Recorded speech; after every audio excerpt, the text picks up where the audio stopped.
വറഹ്മത്തുള്ളാഹി വബറകാതുഹു. അൽഹംദുലില്ലാഹി റബ്ബിൽ ആലമീൻ വൽ ആഖിബത്തു ലിൽ മുത്തഖീൻ വസ്സലാത്തു വസ്സലാമു അലാ അഷ്റഫിൽ മുർസലീൻ വഅലാ ആലിഹി വസഹബിഹി അജ്മഈൻ. അമ്മാ ബഅദ്. ബഹുമാനികളെ,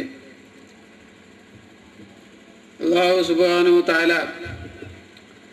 നമുക്ക് ചെയ്ത അനുഗ്രഹങ്ങളിൽ വെച്ച് ഏറ്റവും വലിയ അനുഗ്രഹമാണ് അള്ളാഹു നമ്മെ അവൻ്റെ ഹബീബും ഇരുലോക നേതാവുമായ അഷ്റഫുൽ ഖൽഖ് മുഹമ്മദ് റസൂലുള്ളാഹി സ്വല്ലല്ലാഹു അലൈഹി വസല്ലമ തങ്ങളുടെ ഖൈറു ഉമ്മത്താക്കി ലോകത്ത് അല്ലാഹു തആല നമ്മൾ സൃഷ്ടിച്ചു. അൽഹംദുലില്ലാഹ്. മാത്രമല്ല, ബഹുമാനപ്പെട്ട നബി സല്ലല്ലാഹു അലൈഹി വസല്ലമ തങ്ങളുടെ ഉമ്മത്തികളായതിൽ സന്തോഷവും അവസ്ഥയും അല്ലാഹു നമുക്ക് പ്രദാനിച്ചു.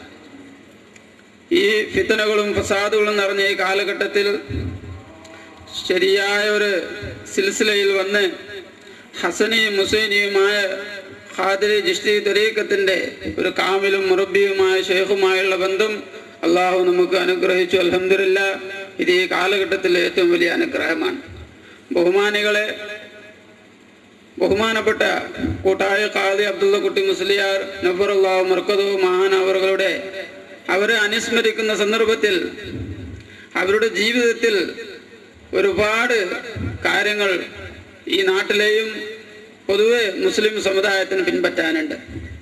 ഒരു ഖാദി എന്ന നിലക്ക് മാത്രമല്ല, ഒരു വലിയ പണ്ഡിതനും അള്ളാഹുവിനെ അറിഞ്ഞ ഒരു ആരിഫും ദീനിൻ്റെ ബാഹ്യമായ ഇൽമുകളെ കൊണ്ട് മാത്രം മതിയാക്കാതെ മുൻഗാമികളെല്ലാം സ്വീകരിച്ചതുപോലെ ദീനിൻ്റെ ആന്തരികമായ ബാത്തിനിയായ ഇൽമു കരസ്ഥമാക്കാൻ വേണ്ടി മഹാനായ നൂറുൽ മശായിഖ് സയ്യിദ് നൂർ ഷാ ജിലാനി ഖദ്ദസല്ലാഹു സിറഹു മഹാനവറുകളെ തൻ്റെ ഷെയ്ഖും മുർഷിദും മുറബിയുമായി എല്ലാ നിലക്കും സ്വീകരിക്കുകയും മഹാനവറുകളുടെ വഫാത്തുവരുടെ സുഹബത്തിൽ കഴിയുകയും മഹാനായ നൂറുൽ മശായിഖിൽ നിന്ന് ഖിലാഫത്തും ഹിർക്കയും സ്വീകരിച്ച് അവരുടെ ഖലീഫയാവുകയും മഹാനായ ഇബ്രാഹിം ഖലീലുല്ലാഹ് ഷാ നൂരി നവറുല്ലാഹു മർക്കദു മഹാനവറുകൾക്ക് ശേഷം തെക്കൻ മേഖല സിൽസിലാനിയുടെ അമീറും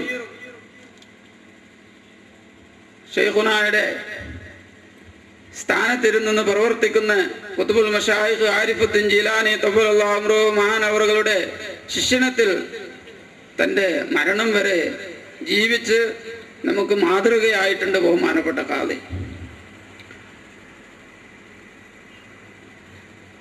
ഇത് ഈ കാലഘട്ടത്തിൽ ഏതൊരു സാധാരണക്കാർക്കും പണ്ഡിതനും ബഹുമാനപ്പെട്ട ഖാദി മാതൃകയാണ്.